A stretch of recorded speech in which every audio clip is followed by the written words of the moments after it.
Oh my, what a luxurious ride. This, ladies and gentlemen, is the brand new 2014 Bentley Flying Spur, and I am here in China where Bentley flew me to test drive their new luxury sedan. In America, this car is going to cost $200,000, but here in China, $500,000. That's a lot of money for what is indeed a luxurious car. Oh yeah, over my shoulder, well, that is the Great Wall. Coming up next on the Fast Lane car, the brand new Bentley Flying Spur.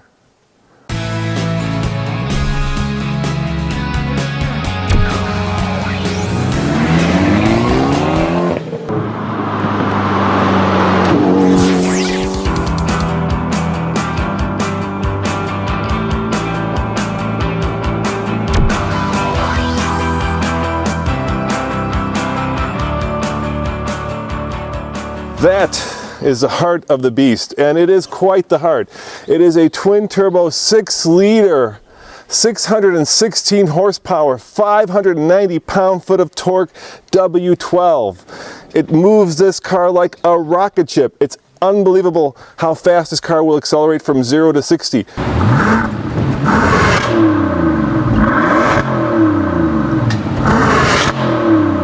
Bentley says 4.3 seconds.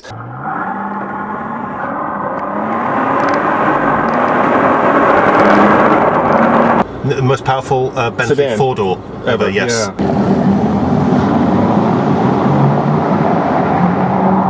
Yeah, 590 pounds-feet of torque, and of course, you know, Bentleys have always been renowned for their huge amount of torque at low speed, almost akin to a locomotive, where obviously a steam locomotive maximum torque is at 0 RPM. So that's what gives them this effortless drivability. You know, torque is what gives you acceleration.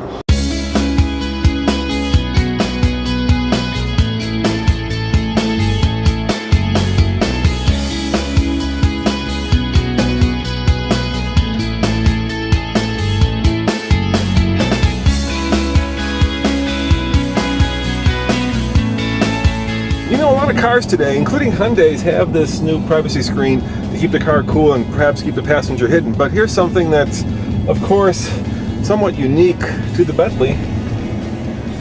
You wouldn't want to have to strain a finger having to lift it up and down. Of course it's electric. It's a Bentley.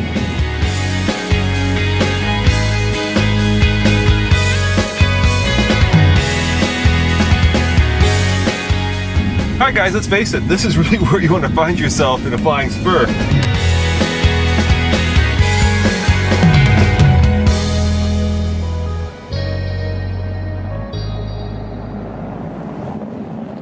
Back here is where most of the people, at least in China, will spend their time in this luxurious car. So for instance, right now this seat is in my way. I can press this little button. Check this out. I can move the seat forward because of course it's all about my legroom and not the front passenger. I also have all sorts of fun gadgets back here. Perhaps the best of them is right in here, which is a refrigerator. Check it out. It holds 2 champagne bottles. So when I'm ready to party, all I have to do is pop the cork on some champagne.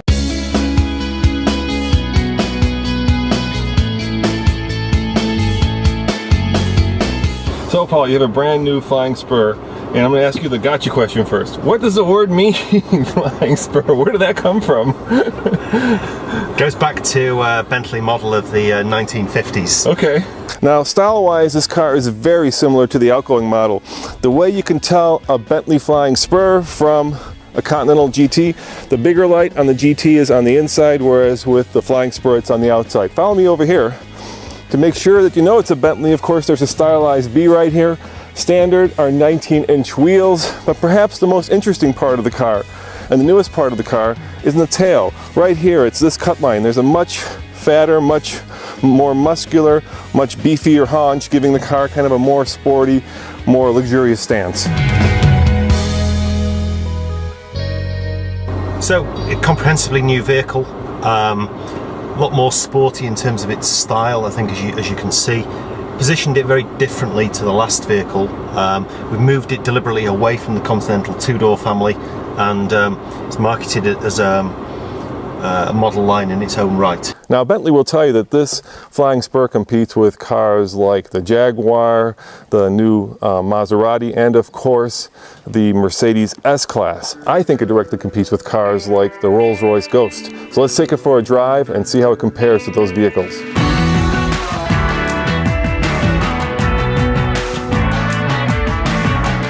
The Bentley Flying Spur has paddle shifters. And of course, you can row it yourself by putting it into sport mode and then taking advantage of the brand new 8-speed transmission, which I think is now a must-have item for most luxury cars. And when you're kind of hustling it around these corners using the paddle shifters, it really comes to life.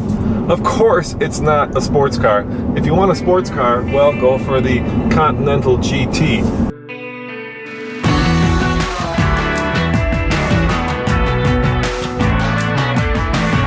This is a luxury barge, but having said that, it is remarkably light on its feet. It feels responsive and it's fun to drive. They have softened up the car a little bit, about 10%, so that it makes it a little bit more luxurious and a little bit less sporty. Yeah, we softened the anti-roll bars off by just over 20% as well, to reduce the sort of single wheel impact loads as well. Inside, the Bentley is everything you would imagine it to be, and by that I mean wonderful hand-stitched leather, beautiful, real, metallic controls. It just feels like you're in something that, well, costs $200,000. That's because it does cost $200,000. And the reason we're here in China is not because this is a great place to drive fast cars. We should be in Germany for that, but it's because of the over 2,000 cars they sold last year. Most of the Flying Spurs right here in China. Yeah, certainly for the Flying Spur, we would see China as being the biggest market, followed by the US. The US. Yeah. I think probably the Continental does better in the US, yeah, and this does better here. In overall terms, US is still the biggest market for us, closely followed then by China.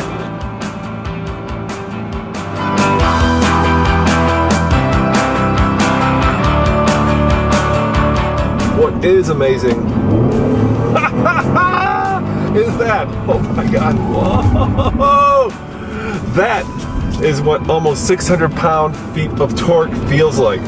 The engine is just incredible. It belies the fact that this is a big, heavy, luxurious car. In terms of top-end performance, how fast will this car go? 200 miles an hour. 200 miles an hour. 0 to 60, 4.3 seconds. 0 to 100 miles an hour, 9.5 seconds. That's quick. Really fast, yeah, for a large, luxurious sedan. Yeah.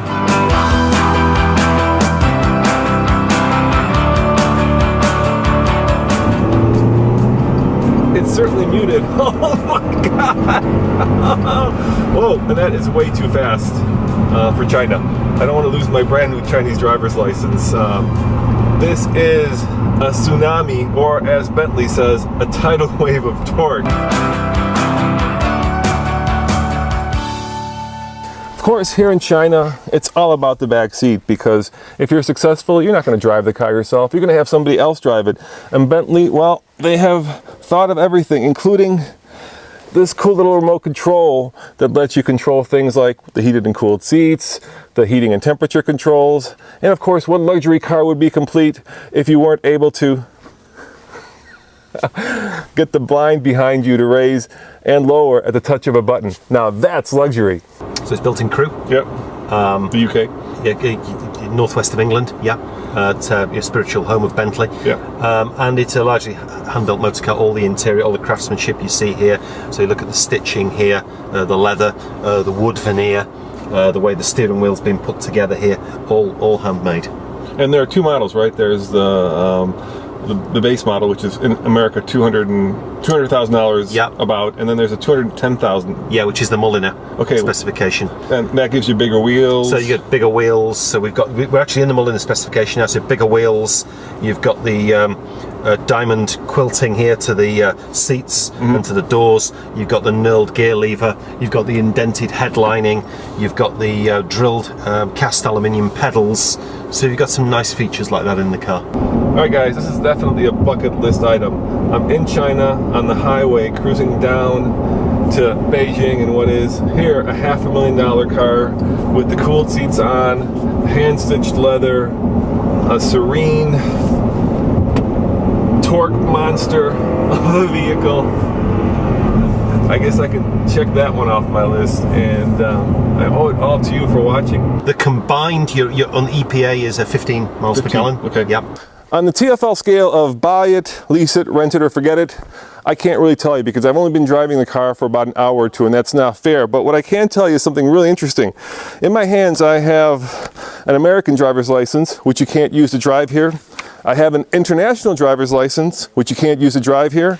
And because of Bentley, I have a Chinese driver's license, which you can use to drive. So I figure next time I'm stopped in America, well, I'm gonna whip out this.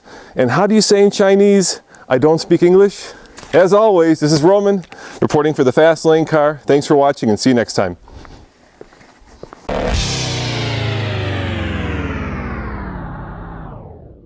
Over here, is this a Bentley phone? So you get a cell phone with it? So no, that's what we call the privacy handset. Okay. So basically, the car's Bluetooth enabled. But if you don't want to take a call, let's say you and I are out on business together, and I want to take a private call. So rather than taking it on my phone here, Bluetooth, I can use the privacy handset. Yeah. So when your mistress calls you, you absolutely. you don't get yourself in trouble with the wife. With a wife who's traveling with you, maybe. Yeah. Don't quote me on that. No.